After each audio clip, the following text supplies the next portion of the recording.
Canada move होना चाहते हैं पर आइल्स के एग्जाम से डर लगता है, आइल्स की कोचिंग भी ली बट आपका कॉन्फिडेंस अभी तक वहीं का वहीं जहां पहले था, या आप आइल्स की कोचिंग के पैसे बचाने की सोच रहे हैं खुद से तैयारी करने से। अगर आप ऐसी ही किसी भी सिचुएशन में हैं तो आप बिल्कुल ठीक जगह आए हैं, क्योंकि हम स्टार्ट कर रहे हैं अपनी आइल्स का बुखार सीरीज। ऐसा बुखार है आइल्स जो कुछ लोगों का तो उतरता ही नहीं है और अभी तक इसकी कोई वैक्सीन भी नहीं आई है, तो आज हम आपको थोड़ी सी डोज दे देते हैं। आप में से बहुत लोग ऐसे होंगे जो आइल्स पे बहुत पैसा बर्बाद कर चुके हैं दोबारा से एग्जाम देकर के 777-8 के चक्कर में।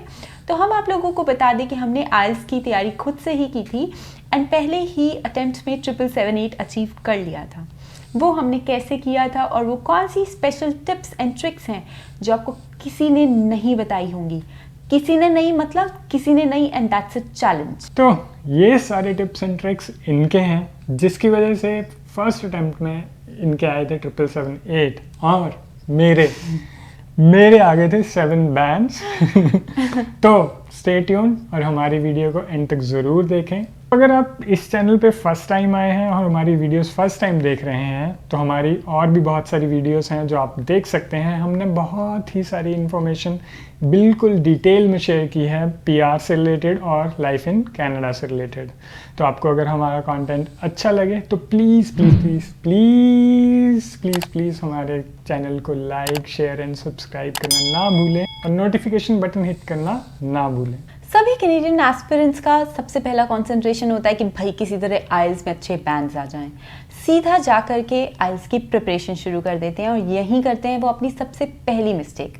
अगर तो आप अपनी डे टू डे लाइफ में इंग्लिश का काफ़ी यूज़ करते हैं, आपकी इंग्लिश काफ़ी फ्लुएंट है, तब तो ठीक है कि आप सीधा आइल्स की प्रिपरेशन शुरू करो। लेकिन अगर अभी तक आप इंग्लिश का ज़्यादा यूज़ करते ही नहीं है अपनी डे टू डे लाइफ में, आपकी इंग्लिश पे कमांड अच्छी है ही नहीं, इंग्लिश में कॉन्फिडेंस अच्छा है ही नहीं, तो आपको आइल्स की सीधा प्रिपरेशन शुरू करना नहीं चाहिए। वो आपके लिए बिल्कुल भी अच्छा डिसीजन नहीं है। पहले अपना कॉन्फिडेंस बढ़ाओ, अपने आप को थोड़ा सा यूज टू करो इस लैंग्वेज से और फिर घुसो ग्रामर में, क्योंकि अगर आप सीधा घुस गए ग्रामर में तो फिर इंग्लिश को मैथ्स बनने में टाइम नहीं लगता।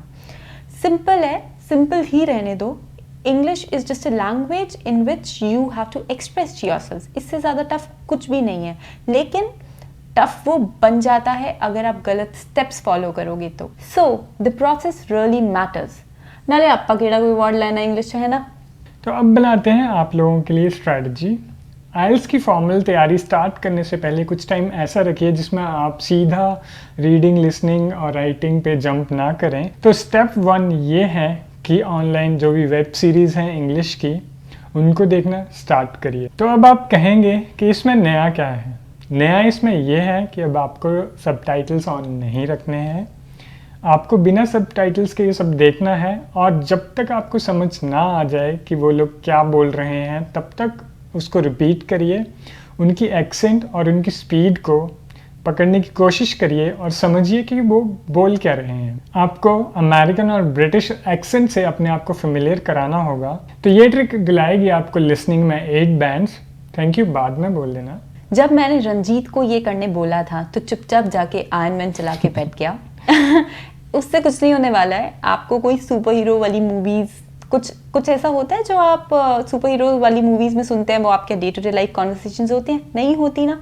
तो आपको वैसी वेब सीरीज़ देखनी होंगी जो आपकी डे टू डे लाइफ वाली कॉन्वर्सेशंस को यूज़ करती हो। यानी कि अगर आपने फ्रेंड्स नहीं देखा है तो फ्रेंड्स देख लो, how I met your mother देख लो, फुल हाउस देख लो। अगर आपको कैनेडियन एक्सेंट वाली ही सीरीज़ देखनी है तो आप एन विद एन ई भी देख सकते हैं।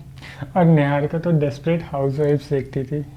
ओए, डेस्परेट हाउसवाइफ्स भी ना बहुत अच्छा है, इस कॉन्टेक्स्ट में फिट होता है। जिसको डेस्परेट हाउसवाइफ्स देखना हो वो देख सकते हैं, डेस्परेट हाउसवाइफ्स देख लो। So this was step 1 towards improving your basic. तो अब चलते हैं सेकेंड स्टेप की तरफ।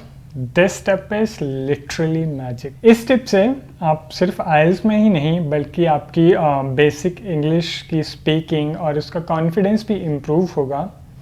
तो आपको करना ये है कि जो भी आप वेब सीरीज़ देख रहे हैं उनमें से कुछ पार्ट लेना है और आपको उसको मिरर के सामने रिहर्स करना है। यानी कि you have to take a dialogue from that web series and rehearse in front of mirror. But इसका मतलब ये नहीं है कि आप एक्टिंग सीख रहे हैं, आपको उस पार्ट को लेना है और वो कैसे बात कर रहे हैं, वो किस बात पे स्ट्रेस दे रहे हैं, इंटोनेशन क्या है, उन सब चीज़ों का ध्यान रखना है। बहुत से लोग जब स्टार्टिंग में इंग्लिश सीख रहे होते हैं तो वो ग्रामर में इतना इन्वॉल्व हो जाते हैं, इतना उलझ जाते हैं कि उनका कॉन्फिडेंस बहुत ही लो रहता है और वो रियलाइज़ नहीं करते हैं, बट वो एक्चुअली न्यूज़ रिपोर्टर्स की तरह बोल रहे होते हैं। जैसे कि एक एग्जाम्पल देख लेते हैं। I'd been through so much that I just couldn't take any further pain. I couldn't control my emotions. Versus, I had been through so much that I couldn't take any further pain. I just couldn't control my emotions. फर्क लगा? ये फ़र्क बहुत ही matter करता है। आपको right stress और intonation use करना बहुत ज़रूरी है। उसके बिना आप अपने आप को इंग्लिश में एक्सप्रेस कर ही नहीं पाएंगे। आपका फोकस इस चीज़ पे नहीं होना चाहिए कि आपको इंग्लिश बोलनी है, रादर आपका फोकस इस चीज़ पे होना चाहिए कि आपको खुद को अच्छे से एक्सप्रेस करना है। सही इंटोनेशन बहुत ही ज़रूरी है, क्योंकि इससे कई बार सेंटेंस का मीनिंग भी चेंज हो जाता है। वो मीनिंग ही नहीं रहता जो आप कन्वे करना चाहते हैं। उसका एक एग्जाम्पल देख लेते हैं। He turned off the lights and went to sleep like I wasn't even there. Versus, he turned off the lights and went to sleep like I wasn't even there.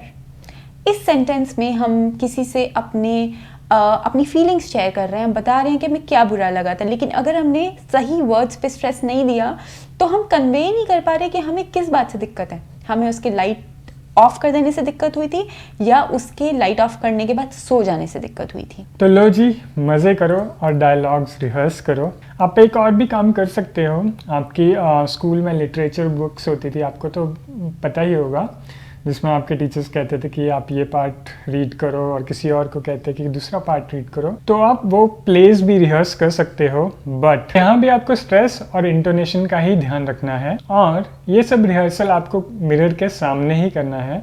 बहुत से लोगों को ये पता ही नहीं होता है कि मिरर की इम्पोर्टेंस क्या है। मिरर आपके कॉन्फिडेंस को, स्पेशली पब्लिक स्पीकिंग स्किल्स को, आपको बहुत ही इम्प्रूव कर देता है और आपका जो फियर है पब्लिक स्पीकिंग का, उसको बिल्कुल ड्रास्टिकली चेंज ही कर देता है। ट्राइड एंड टेस्टेड मेथड्स हैं, करके देखो और हमें बताना भी ज़रूर। आइल्स की स्पीकिंग में जितने कॉन्फिडेंस से और जितने नेचुरली आप बोल सकते हैं, उतने ही अच्छे बैंड आप ले पाएंगे। अब बोलो, बताई थी ये बात पहले किसी ने? नहीं बताई ना? बोलो बोलो, टेल। नहीं बताई तो पहले वीडियो को लाइक करो, फिर दोस्तों के साथ शेयर करो, हमारे चैनल को सब्सक्राइब करो और हाँ, कमेंट सेक्शन में हमें बताओ कि हमारी वीडियो आपको कैसी लग रही है, आपके क्या थॉट्स हैं, क्या क्वेश्चंस हैं, और बेल आइकन को तो प्रेस कर ही देना। तो ये मिरर ट्रिक तो आप ट्राई कर ही लो, बट उसके अलावा अपनी डे टू डे लाइफ में इंग्लिश ही यूज़ करो। कोशिश करो कि अपने घर की सारी कॉन्वर्सेशंस भी आप इंग्लिश में ही करो। अपनी रीजनल लैंग्वेज हिंदी, पंजाबी जो भी है उसको कम से कम यूज़ करो। अगर आप हमारी तरह कपल हैं तो फिर तो रूल बना लो कि जिसने भी हिंदी पंजाबी यूज़ की वो घर का सारा काम करेगा और सारा कुछ ही इंग्लिश में होना चाहिए। इवन लड़ना भी है तो भी इंग्लिश में। देखना, या तो इंग्लिश सीख जाओगे या तो लड़ना ही बंद हो जाएगा। तो घुसा दो इंग्लिश को हर कहीं। सब समस्याओं का एक समाधान, इंग्लिश इंग्लिश इंग्लिश। तो अब खौफ शुरू होता है राइटिंग पे आते सार। बट हम इसको भी चलो फन बना लेते हैं। करना सिर्फ इतना है कि रोज़ जो भी आपकी लाइफ में हो रहा है, डे टू डे में कहीं जा रहे हैं, किसी से बात कर रहे हैं, आप उसको रोज आके डायरी में लिखना स्टार्ट कर दें। तो इससे आपको थोड़ी राइटिंग की हैबिट हो जाएगी। इसके बाद अगर आपके नोन में कोई है जिसकी इंग्लिश काफ़ी अच्छी है या आपके कोई टीचर हैं, तो उनको अपनी राइटिंग्स पढ़ाओ और उनसे क्या गलतियां आप कर रहे हो वो पूछो। तो धीरे धीरे अपनी ग्रामर पे वर्क करना स्टार्ट कर दो। फिर आप स्टार्ट कर सकते हैं राइटिंग्स कोई रैंडम टॉपिक्स पे या कोई भी आपका स्पेशल डे है उसके बारे में। तो जब आपकी राइटिंग सही मीनिंग कन्वे करने लग जाएं, यानी कि जब आप जो बताना चाह रहे हैं वो आपकी राइटिंग्स बताने लग जाएं, तो आप रेडी हैं नेक्स्ट स्टेप के लिए, यानी कि आइल्स स्पेसिफिक राइटिंग्स के लिए, जिस पे हम बनाने वाले हैं एक अलग से वीडियो। So stay tuned. तो रह गया जी रीडिंग। ये बहुत सिंपल है, सिंपल ही है। रीडिंग करो, बुक्स पढ़ो, नॉवेल्स पढ़ो, आर्टिकल्स पढ़ो, जो भी मटेरियल आपको अच्छा लग रहा है पढ़ो, क्योंकि आपको स्लोली आपकी रीडिंग की स्पीड ज़रूर इम्प्रूव करनी है रीडिंग सेक्शन के लिए। लेकिन रीडिंग सिर्फ आपके रीडिंग सेक्शन के लिए ही ज़रूरी नहीं है, बल्कि रीडिंग से आपकी वोकैबुलरी भी इम्प्रूव होती है, जिसका रिजल्ट आपको स्लोली आपकी स्पीकिंग एंड राइटिंग्स में मिलेगा। मुझसे बहुत बार लोगों ने पूछा है कि being from a small city मेरी इंग्लिश पे कमांड इतनी अच्छी कैसे है। मैंने बचपन से ही बुक्स एंड नॉवेल्स पढ़ी हैं, तो आपको भी जो भी बुक्स, नॉवेल्स, आर्टिकल्स जो भी इंटरेस्टिंग लगे उनको ज़रूर पढ़ो। बोरिंग लग रहा है फिर भी पढ़ो, कुछ इंटरेस्टिंग ढूंढने की कोशिश करो और पढ़ो। आपको स्लोली मूवी से भी इंटरेस्टिंग लगने लग जाएंगी बुक्स। और फिर भी बोरिंग लग रहा है तो भी पढ़ो, करो या मरो सानू की। ठीक है जी, आपको फिर फर्स्ट डोज मिल ही चुकी है आइल्स के बुखार की। रीडिंग्स करो, वेब सीरीज़ देखो, अपने डायलॉग्स को रिहर्स करो मिरर के सामने, बुक्स पढ़ो और कुछ राइटिंग्स भी करो। तैयारी कुछ ऐसे करो कि खुद को भी ना पता चले कि कब हो गई। तो राइटिंग, स्पीकिंग के सैम्पल्स में तब घुसो जब आपको पता है कि आपका बेस बन चुका है। अगर आपका बेस नहीं बना है तो आगे जंप करके कुछ भी नहीं होगा। स्टेप बाय स्टेप चलो and have faith in yourself. तो ये हो गई आपकी आइल्स की प्रिपरेशन स्टार्ट, लेकिन अभी तो सिर्फ बेस बन रहा है। आइल्स की स्पेसिफिक ट्रेनिंग अभी स्टार्ट होगी, जिसके लिए हम आगे वाली वीडियोस में डिटेल में आपके साथ एक एक टॉपिक कवर करेंगे। वो प्रिपरेशन बहुत ही ज़रूरी है, क्योंकि चाहे आपकी इंग्लिश अच्छी भी हो, आप बिना तैयारी के आइल्स में अच्छा स्कोर नहीं ला सकते हैं। हमारी इतनी सारी मेहनत के लिए और हमारी अच्छी अच्छी टिप्स एंड ट्रिक्स के लिए प्लीज़ हमारी इस वीडियो को लाइक करें, अपने सभी फ्रेंड्स के साथ शेयर करें और हमें कमेंट सेक्शन में ज़रूर बताएं कि आपको हमारी वीडियो कैसी लगी। और हाँ, हम आपसे ये भी जानना चाहेंगे कि आपको आइल्स का कौन सा पार्ट या क्या चीज़ सबसे डिफ़िकल्ट लगती है, ताकि हम हमारी आने वाली वीडियोस में आपके सभी क्वेश्चंस का आंसर दे पाएँ, आपकी सभी प्रॉब्लम्स का सॉल्यूशन आपके साथ शेयर कर पाएँ। Please please please don't forget to subscribe our channel and stay tuned with us.